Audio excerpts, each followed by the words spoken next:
Everybody, welcome to the video showing my first look for week 10 of the NFL season over on DraftKings.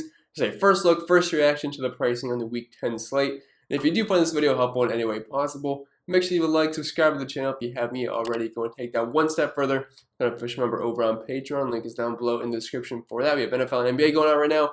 Optimizers, ownership projections, spreadsheets, cheat sheets, you name it. It's on there if you want to check it out. And last but not least, this video is sponsored by PrizePicks. I'm sure most of you know it is by now, but if you don't, it's daily fantasy sports simplified, just you versus the projections. There's no sharks, 150 max contests, or salary cap restrictions, or anything like that. Just you versus the props they offer each and every single day. And as of right now, if you're new signing over on PrizePicks, you can get a free money bonus. It's an instant deposit match up to $100 when you use code CPEN and tell them I sent you. I think it'll be it for the plugs for the most part, so without further ado, let's dive into today's video. And as always, to start with the quarterback position. Up top, I have no interest in Kyler Murray, healthy or not. Just not really sure why he's the most expensive quarterback in the slate versus Carolina. I was thinking Josh Allen would be the most expensive versus the Jets, but I mean, he's close to it. But he's coming off a very bad game versus the Jaguars. That might be why his price is now in the 7K range. Just made no sense. Like, nothing in week 9 made sense. All the chalk busted. Like, I mean, besides Lamar Jackson. Besides Lamar Jackson, everyone sucked for the most part. I mean, Nick Chubb had a good game, but he wasn't like extreme chalk. But I think everything we thought was going to happen in week 9 just did not, and everything went sideways. But hey, sometimes that happens in a week when we're all pretty much wrong just about everywhere. So hopefully things get back on track this weekend. But Josh Allen, good spot versus the Jets. I know the Jets are perceived as a run funnel defense just because of how bad they've been versus running backs this year. And I think Jonathan Taylor showed us that on Thursday? That was the Thursday night game last weekend. And they haven't been as bad versus the past, but they're still not a very good secondary. We've seen receivers and quarterbacks have very good games versus this defense, and Josh Allen I don't think would be a surprise if he happens to smash the Jets here. They've run a 30-point implied team total. The Bills do not run the football. They throw the ball a ton the past 3 weeks, 47, 42, 47 passing attempts. He gives you a nice floor with that rushing ability, 50, 55, and 26, and 59 and 41 rushing yards the past few weekends. So good spot versus the Jets. Playing on the road, maybe the Jets keep this somewhat close. I think Mike White is now healthy, so maybe he has another good game here. It's a tough defense he's got to face versus the Bills, but I can definitely see Josh Allen having a big bounce back game here, and the Bills and really in general. Tom Brady versus Washington, they've been one of the worst team versus quarterbacks this year, and Tom Brady, the current MVP favorite. You know, the Buccaneers have the ball around 40 times per game. He should get AB back, which is definitely a boost for Tom Brady, although he hasn't really missed a beat without him, but just getting a guy like AB back is definitely just a big boost for the offense in general. If you want to stack him with a couple guys like either Mike Evans, Chris Godwin, or AB, or maybe one of the tight ends if you want, that's totally fine, but run it back with one of the Washington guys like Terry McLaurin, J.D. McKissick, just one of the pass catchers. By all means, go for it. I'm not sure I'm going to play Tom Brady in cash games this weekend just because of the price point, but he's been smashing all year long. I don't really see why it's going to stop. I mean, the age is just not stopping TV. It seems like he's getting better with age, and it makes no sense, but it's happening. Justin Herbert had a fantastic game last week versus Philly. Good spot versus Minnesota. I believe this game features a 51.5 over-under. I had to double-check that, but I know it's in the 50s. Could definitely be a pretty high-scoring game. Lots of good offensive pieces in this game, whether it be on Minnesota or the Chargers. We got Dalvin Cook, Mike Williams, Keenan Allen, Austin Eckler. I think I already mentioned Dalvin Cook, Adam Thielen, Justin Jefferson. So this should definitely be a good tournament game. Not sure there's a lot of cash game plays just because of the pricing on these guys, but this game could definitely pop off for tournaments. We know Justin Herbert has a ceiling of around 35, 40 points each and every single week. Dak Prescott might be the quarterback we go with here. He's below 7K. I know the Cowboys offense looked terrible last week, and the final result was him around 20 fantasy points, which is not the worst thing in the world, but they were struggling big time. Like, they didn't have any points scored until very late in that game, and a couple garbage time touchdowns from Malik Turner kind of save face if you roster Dak Prescott, but this should be a nice bounce back spot versus Atlanta. They're not very good versus the run, not very good versus the pass. We know this is still one of the better offenses in football. Amari Cooper, Zeke Elliott, who should be healthy to play. I don't think he currently has an injury designation, although I feel like he will be limited in practice this week. I think I already mentioned CeeDee Lamb, but if not, we have Dalton Schultz there as well. It should be a nice bounce back spot for the Cowboys. We have around 30-point implied team totals, a 9-point spread in the Cowboys' favor. They're playing at home. I'm not concerned about a 9-point spread because they had like a 10-point spread versus the Broncos. We saw how that went. So hope this game stays back and forth for the most part. I'm thinking Dak at $1,600 though. I like him a lot, and his pass catching options aren't overly expensive. I believe CeeDee Lamb is $7,000. Mark Cooper is in the low 6K range. And if you want to run it back with one of the Falcons options, they're not expensive. Russell Gage is like $5K. Kyle Pitts is below $6,000. So I actually think Dak Prescott might be the way we go in this lineup. It feels gross, especially from how the Cowboys looked last weekend, but I don't hold grudges. We can go right back to the Cowboys. I have no problem with that. Just looking at a couple other quarterbacks. Russell Wilson and Rodgers, this game should be pretty good. Both quarterbacks are going to be back. I'm definitely excited to watch that one. Jalen Hurts versus Denver, a bit of a tough matchup there, but he's only $6,500. He can always get there because of that rushing floor.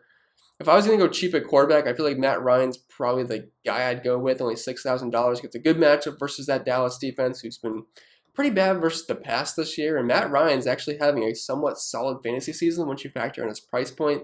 Terrible game versus the Panthers, but besides that, 31, 22, 24, 29 the past 4 weeks.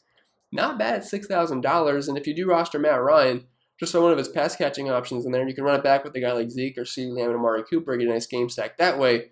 Instead of going the Dak Prescott route, you can save around $1,000. So just ways to think about that. Because if I'm going cheap, I don't usually go super cheap at quarterback this season, but I definitely think Matt Ryan should be on our radars.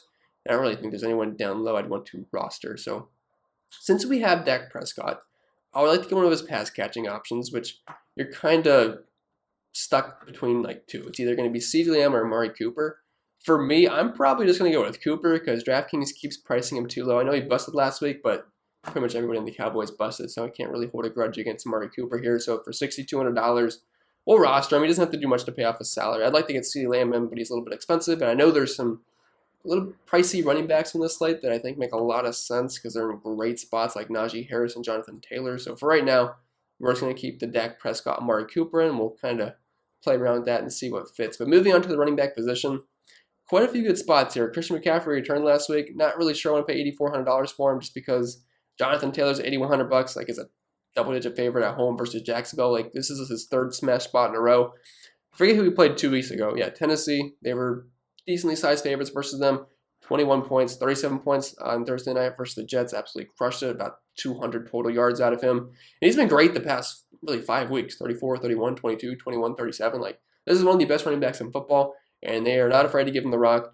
You know, earlier in the season, they were kind of splitting his touches, but the volume's been pretty decent. He's been scoring touchdowns nearly every single week. He's also getting used in the passing game, too, with around 2 to 5 targets per game the past month or so now, so he has a nice little floor in that regard as well. $8,100. It's a little pricey, but man, how does he not smash Jacksonville? Like, this is such a good spot here. Not sure we can plug him in yet just because there's a couple other guys I like. I'd say Taylor is the best play among these guys just because Dalvin Cook's right there with them. Najee Harris is right there with them. Great matchup versus Detroit. We know how bad they are versus running backs this season. Since we kind of already had the passing attack for the Cowboys, I'm not sure I'm going to go with Zeke at $7,000. Plus, he's a little bit banged up, so we'll have to see. But one run back option with this Dallas-Atlanta stack, it could be Cordell Patterson. Like, I know he's a little pricey at $6,600, but his floor is really high. He's going to get you a handful of targets every single week. He's going to get you around 10 rushing attempts per game. That's really good volume for a guy that's only $6,600. Really good matchup versus Dallas. It doesn't feel great paying nearly $7,000 for Patterson, but the way he's utilizing the offense does make him somewhat safe. And I don't know if this is going to end up looking more like a tournament lineup, but I don't hate Patterson at $6,600 just as a run back option with our Dallas stack. So now that we've done that, I want to try to get one of these expensive running backs in our lineup, but as I said, the list kind of goes on of good running backs this week. Michael Carter with his involvement in the passing game, I think is somewhat viable versus Buffalo because they should be trailing by quite a bit.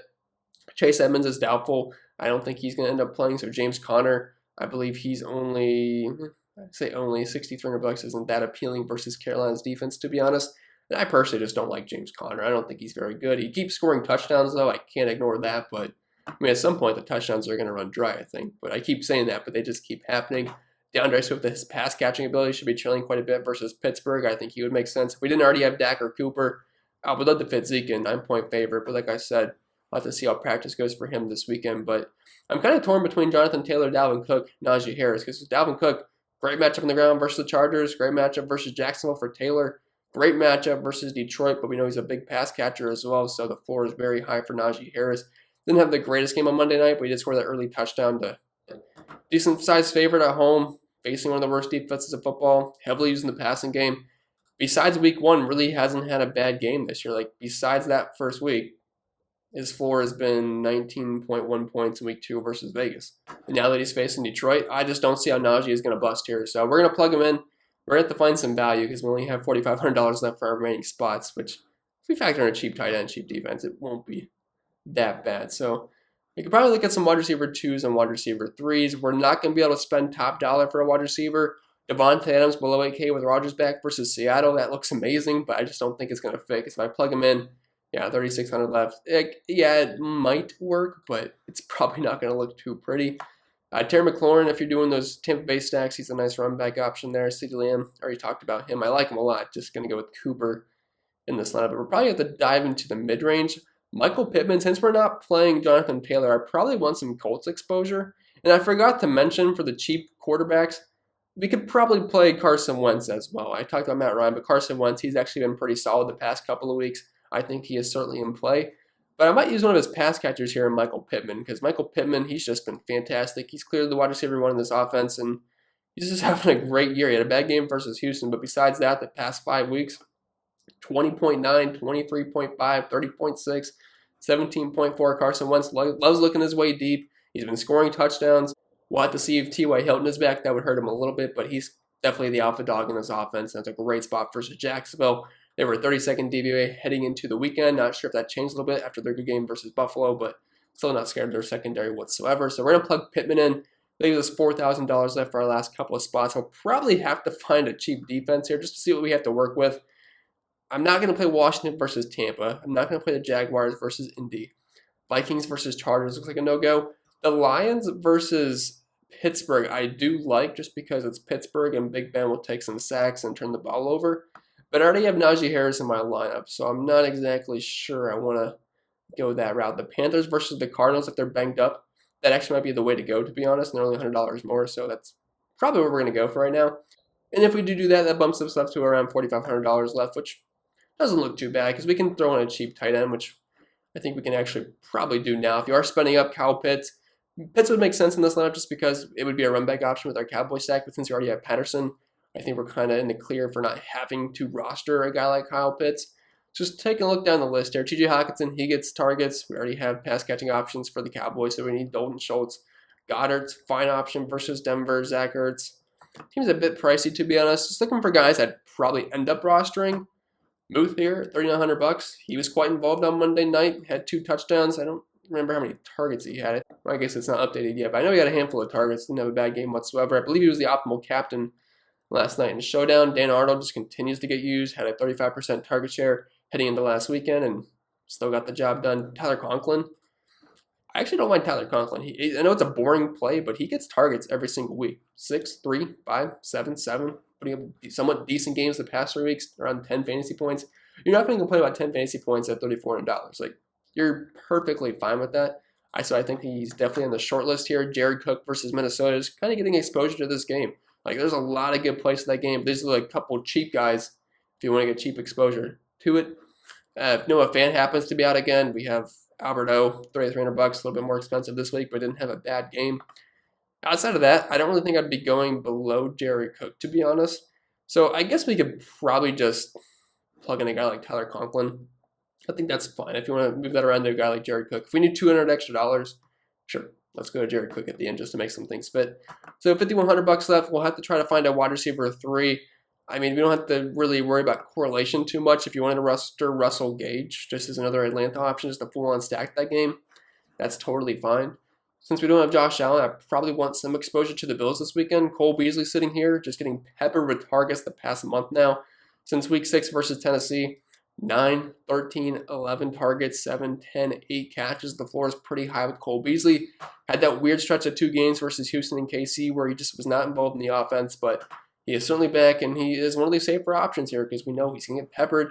Doesn't have too much of big play upside, but he's definitely a guy that can move the chains, and if he happens to get into the end zone, he'll be pretty happy at $5,200. I don't mind going with Cole Beasley here. That's going to leave us $5,100 for the flex spot, which I'm sure we can find a halfway decent wide receiver. Like, we could use Russell Gage. We could use Javonte Williams, although that's a little bit risky in my opinion, but the guy looks fantastic when he gets the ball. And like I said earlier, if you wanted to, you could drop Tyler Conklin to a guy like Jared Cook, and then you could spend the extra $200 from Najee Harris to a guy like Jonathan Taylor, which would totally be fine. But since we already have Michael Pittman, I'm not trying to double up on teams too much, but those 3 running backs, Dalvin Cook, Najee Harris, and Jonathan Taylor, are just such smash spots. I don't really think you can go wrong with either. They should all have really good games for the most part, although one guy's going to have a better game than the other. You just kind of have to hope they're not too far off if you happen to go with one or the other, because you're probably not going to be able to play both. I'd love to play both, and I'm sure it's possible, but It's just in this lineup, it's not going to fit. But I'll let you guys use your imagination on who you can fill the rest of the lineup out with. With that being said, I think that'll be it for the video. So I hope it was helpful, and if it was, make sure to leave a like, subscribe to the channel if you haven't yet already. If